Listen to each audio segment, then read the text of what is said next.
चलो guys petrol भरा कर आते हैं। कल्चरल एंड एजुकेशनल राइट्स, लेकिन ये जितना आसानी से लगता है ना उतना आसान है नहीं, because there is a major headache in this.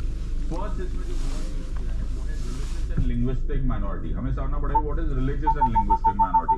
जो रिलीजन के बेसिस पर लेसर इन नंबर है शायद, या जो लैंग्वेज के बेसिस पे है वो लेसर इन नंबर, इन दोनों को रिलीजियस एंड लिंग्विस्टिक माइनॉरिटी पता है। But what is the minority? Okay, now ये माइनॉरिटी वर्ड ढूंढने से हम बार बार इस पे वापस आते हैं। Okay, it says the words in article 29 are kind of funny.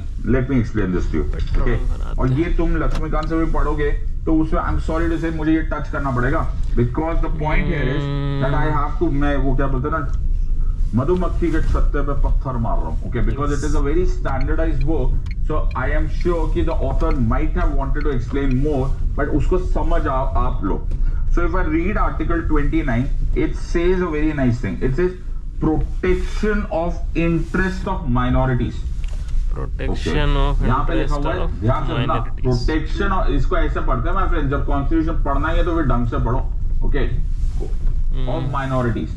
चलो जी, अब इसके आगे I am reading the constitution. Okay, मैं कोई अनोखी बुक नहीं पढ़ रहा हूँ, reading the constitution. It says any section of citizens, any section of citizens, okay, residing in the territory of India or any part thereof, यानी कि India में भी हो सकता है और अ पार्ट ऑफ इंडिया में भी हो सकता है। अब केयरफुली अंडरस्टैंड, ओके, तुम इंटेलिजेंट हो ना तो थोड़ा दिमाग लगा लो भी।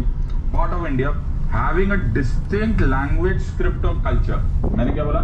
डिस्टिंक्ट लैंग्वेज, स्क्रिप्ट और कल्चर। डिस्टिंक्ट लैंग्वेज, स्क्रिप्ट और कल्चर। स्क्रिप्ट और कल्चर, डिस्टिंक्ट लैंग्वेज, स्क्रिप्ट और कल्चर। हम लोग लिंग्विस्टिक वर्ड यूज कर सकते हैं। Linguistic word shall have the right to conserve the same. अब मुझे प्रॉब्लम ये लग रही है, जो मुझे प्रॉब्लम ये लग रही है, ऊपर की हेडिंग में माइनॉरिटीज है, नीचे जब उसको एक्सप्लेन किया गया है, नीचे कहीं माइनॉरिटीज लिखा ही नहीं गया। नीचे कहीं माइनॉरिटीज नहीं लिखा हुआ है।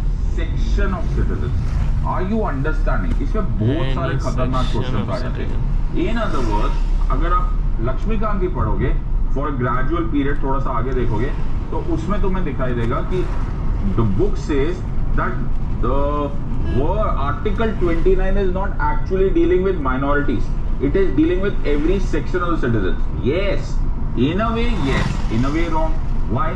बिकॉज जो टेक्स्ट ऑफ आर्टिकल 29 है वहां माइनॉरिटी वर्ड नहीं यूज किया हुआ है, लेकिन जो उसकी हेडिंग है वो है protection of interest of minorities.